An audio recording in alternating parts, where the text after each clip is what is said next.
bachcho, let's read this question. So this question says, according to Gauss theorem in electrostatic, total electric flux over a closed surface S in vacuum is 1 over epsilon naught times the total charge Q contained inside S. Okay, तो यहाँ से flux क्या आपका Q by epsilon naught के equal है.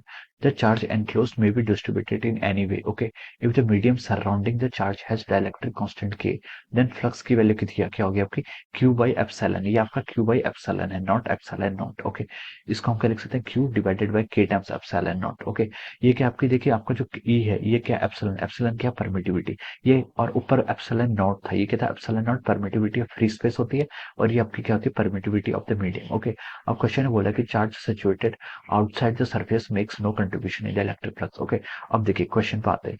Charge plus 2q minus 5q and 8q are enclosed by the surface in a medium of dielectric constant 6. The total electric flux over the surface will be. Okay, किसके equal होगा. A में आपको क्या given है 5q divide by 6 epsilon naught, B में given है 6q divide by 5 epsilon naught, C में क्या गिवन है आपको 0 और डी में क्या गिवन है आपको 15q divided by 6 epsilon naught. Okay, तो चलिए बच्चों अब हम इस क्वेश्चन को स्टार्ट करते हैं. तो देखिए बच्चों इस क्वेश्चन का की कॉन्सेप्ट आप क्या लिख सकते हैं.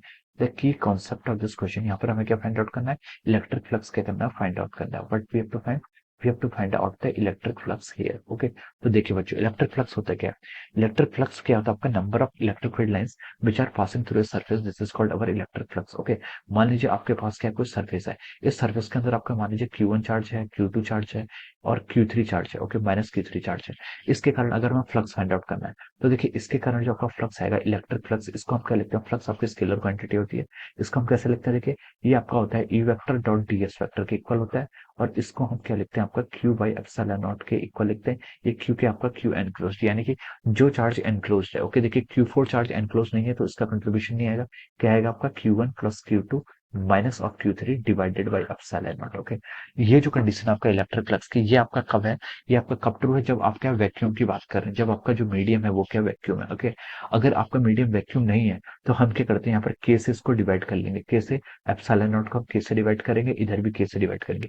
के क्या हो जाता है यहाँ पर, के इसका डाइलेक्ट्रिक कांस्टेंट हो जाता है, क्या हो जाता है आपका डाइलेक्ट्रिक कांस्टेंट. ओके, या फिर हम इसको ऐसे लिख सकते हैं देखिए के को हम क्या लिखते हैं डाइलेक्ट्रिक कांस्टेंट को डिफाइन कैसे करते हैं, डाइलेक्ट्रिक कांस्टेंट को डिफाइन करते हैं permittivity of medium divided by the permittivity in free space. Okay, ये हमारे क्या हो जाता है, this is how we define the dielectric constant और हम इसको ई को क्या लिखते हैं यहाँ से एप्सिलॉन नॉट इनटू के. ओके, इसे हम कहीं कहीं कहीं पर के पढ़ते हैं और कहीं कहीं पर इसको ई आर पढ़ते हैं. ये आपका क्या होता है रिलेटिव परमिटिविटी या फिर डाइलेक्ट्रिक कांस्टेंट, ये दोनों टर्म की आपकी एक है. ओके, तो हम ये फॉर्मूला यूज करेंगे. ओके, अब देखिए क्वेश्चन में क्या गिवन है, charges plus 2q minus 5q and plus 8q are enclosed by surface in a medium of dielectric constant 6. Okay, तो देखिए यहाँ पर हमें फ्लक्स निकालना है, तो फ्लक्स क्या होगा आपका Q enclose divide by K epsilon naught. Okay, Q enclose कितना देखिए आपका 2q minus of our 5q plus of our 8q, ये अब तो की है क्या गया, this is our Q enclosed आपका total enclosed charge divided by epsilon naught into K, यहाँ पर के भी आएगा. ओके, के क्यों आया, क्योंकि देखिए क्वेश्चन ने बोला है अगर वैक्यूम में रखा होता फिर तो के की वैल्यू 1 हो जाती,